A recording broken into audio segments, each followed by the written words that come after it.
జరగండి జరగండి అంటూ హడావుడి చేస్తూ బస్సు ఎక్కుతారు. ముఖాలు కనిపించకుండా బురకాలు ముసుగులు వేసుకుంటారు. ముసలావిడ నిల్చోలేదు కాస్త చోటివ్వండమ్మా అంటూ బతిమిలాడి కూర్చుంటారు. ఊరు స్టేజీ రాకుండానే బస్సును ఆపేసి మధ్యలోనే దిగిపోతారు. ఇంతకీ వాళ్ళు బస్సు ఎందుకు ఎక్కినట్లు, మార్గ మధ్యలోనే ఎందుకు దిగిపోయినట్లు, ముఖాలు కనిపించకుండా ఆ ముసుగులు ఎందుకు వేసుకున్నట్లు? మహారాష్ట్ర నుంచి వచ్చిన ఆ మహిళలకు ఇక్కడ ఏం పని? ఈ కథనంలో చూద్దాం.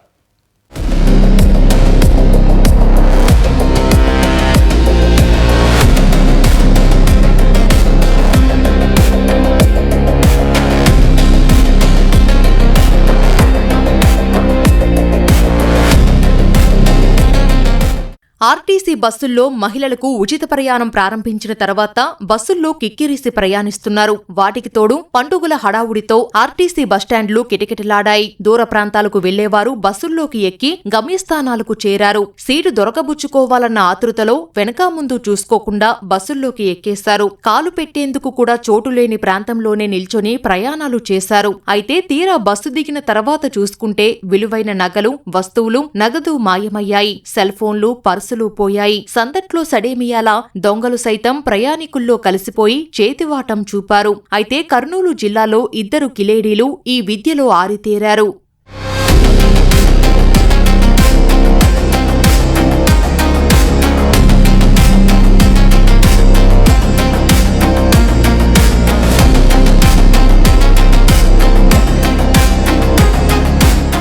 చూడటానికి ఎంతో అమాయకుల్లా కనిపిస్తున్న ఈ మహిళలిద్దరూ ఆవలిస్తే పేగులు లెక్కబెట్టగల సమర్థులు. కుడి చేతికి తెలియకుండా ఎడమ చేతితో చోరీలు చేయగల నేర్పరులు.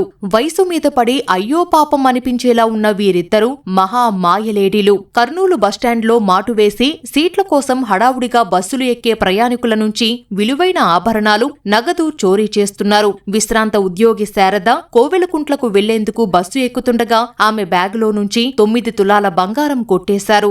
కర్నూలు ఆర్టీసీ బస్టాండ్లో సీసీటీవీ ఫుటేజీల ఆధారంగా పోలీసులు దర్యాప్తు చేపట్టారు. అనుమానాస్పదంగా తిరుగుతున్న 2 మహిళలను అదుపులోకి తీసుకుని విచారించారు. వీరు మహారాష్ట్రలోని అకోలాకు చెందిన రోజీ సుల్తానా, షేక్ రఫీకా అని తేల్చారు. పోలీసుల విచారణలో వీరే దొంగతనం చేసినట్లు తేలింది. చోరీ చేసిన సొత్తును హైదరాబాద్ చార్మినార్ ప్రాంతానికి చెందిన వ్యక్తికి విక్రయించినట్లు నిందితులు తెలిపారు. వీరిపై గతంలోనూ అనేక చోరీ కేసులు ఉన్నట్లు పోలీసులు వెల్లడించారు.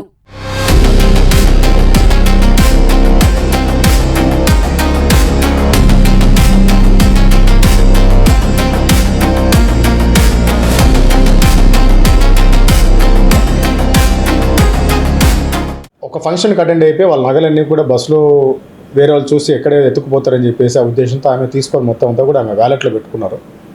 సో దాన్ని ఎదురుగా భావించినటువంటి ఒక పిక్ ప్యాకెట్స్ ఆమెను సమీపించి 2 మహిళలు ఆమెను సమీపించి ఒక లేడీ బస్సు ఎక్కినట్టుగా యాక్ట్ చేసి ఎవరిని ఎక్కకోకుండా అట్లా 9-10 సెకండ్ల పాటు నిలువరించడంతో ఈమె వెనక ఉంటుంది. ఆమె వెనుకను ఇంకొక మహిళా దొంగ ఆమె డైవర్ట్ చేసుకొని ఆ చిన్న వ్యాలెట్ని ఎత్తుకొని పోతుంది. సో ఆ వ్యాలెట్లో సుమారు 9-9.5 తులాల బంగారు ఆభరణాలు పోగొట్టుకున్నట్టుగా మనకు ఆ రోజున ఫిర్యాదు రావడంతో మనం ఆ రోజు కేసు కట్టడం జరిగింది.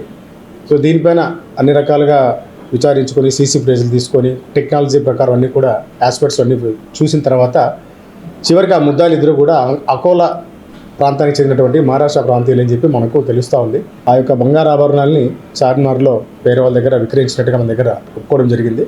సో త్వరలో అది కూడా రికవరీ చేసుకుని బాధితుడికి అందజేస్తాము. ఆ 2లో ఒక మహిళ దొంగతనం చేసిన తర్వాత పోలీసులకు అనుమానం రాకుండా ఉండడానికి, చుట్టుపక్కల ఎవరు గుర్తుపట్టకుండా ఉండడానికి ఆ బాత్రూమ్కి వెళ్ళిపోయి అక్కడ బుర్కా తీసేసి ఆ బ్యాగ్లో పెట్టుకొని రావడం జరిగింది.